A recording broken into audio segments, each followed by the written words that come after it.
Our Torah portion begins this week, Rabbi Leah Toldot. This is the story of Isaac, son of Abraham. This is the story.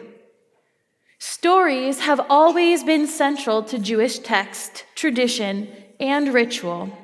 Pesach revolves around the telling and retelling of our collective story.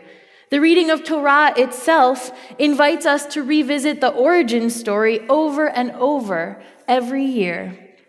One of my favorite stories about the power of storytelling is a Hasidic tale. It goes like this. When the founder of modern Hasidism, the Baal Shem Tov, saw misfortune threatening the Jews, Safta, you can take her out, please. When the founder of modern Hasidism, the Baal Shem Tov, saw misfortune threatening the Jews, it was his custom to go into a certain part of the forest to meditate. There he would light a special fire, say a special prayer, and the trouble would be averted. Later, when his disciple, the Rabbi Maggid of Mezrich, had occasion for the same reason to intercede with heaven, he would go to the same place in the forest and say, "Master of the universe, listen. I cannot light the fire, but I know the place, and I can say the prayer." Still later, Rabbi Moshe Lev of Sasov, in order to save the Jewish people, would go to the forest and say, "I cannot light the fire. I do not know the prayer, but I know the place." Then it fell to Rabbi Yisrael of Ryzen to overcome misfortune. Sitting in his house, his head in his hands, he spoke to God. "I am unable to light the fire, and I do not know the prayer. I cannot even find the place in the forest. All I can do is tell the story, and this must be sufficient." And it was.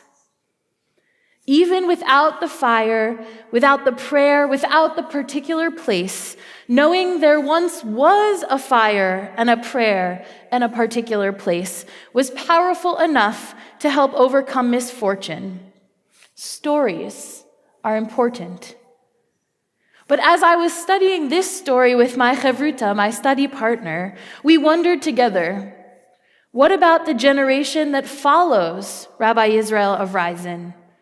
Eventually, if we stop lighting the fire, lose the prayer, can no longer find the place in the woods, we will likely someday forget the story itself. Stories are powerful, but we cannot stop at storytelling. What happened between the generation of the Baal Shem Tov and the Maggid of Mezrich that the fire was lost?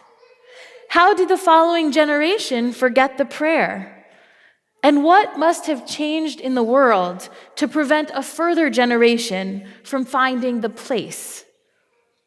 We need not simply accept that these aspects were lost and that all that's left is the story. We can instead choose to actively engage with our past. In his commentary on this week's Torah portion, 18th century Rabbi Levi of Berdichev presents a question. The text reads, Rabbi Leah Toldot. This is the story of Isaac, son of Abraham. But we already know from earlier in the Torah that Isaac is the son of Abraham. So why then is it repeated?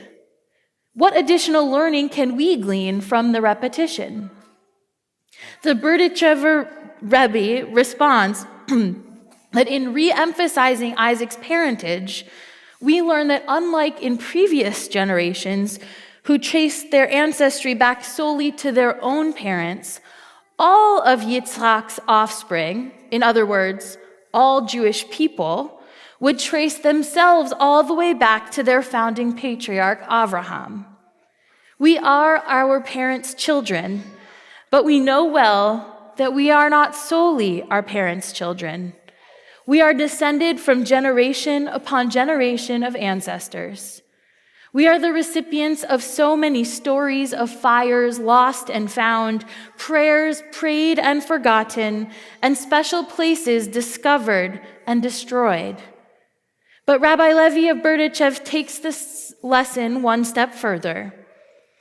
We learn from here, he writes, also that it is up to children to demonstrate by their deeds that they are not only descended from their parents, but could claim previous generations as their roots. It is not just about one generation, and it's not just about the story. Through action, we live out a Toldot, a tribute to the many generations who came before us. We must actively engage with the past in order to create a brighter future. Ve'ele Toldot. These are the generations. Knowing that we come from somewhere is an invitation to actively play a role in determining what happens in generations to come. Ve'ele Toldot. These are the generations. We find ourselves in a generational chain. What we do while we are here on earth matters, and it will become part of someone else's story. Ve'ele Toldot. This is the story.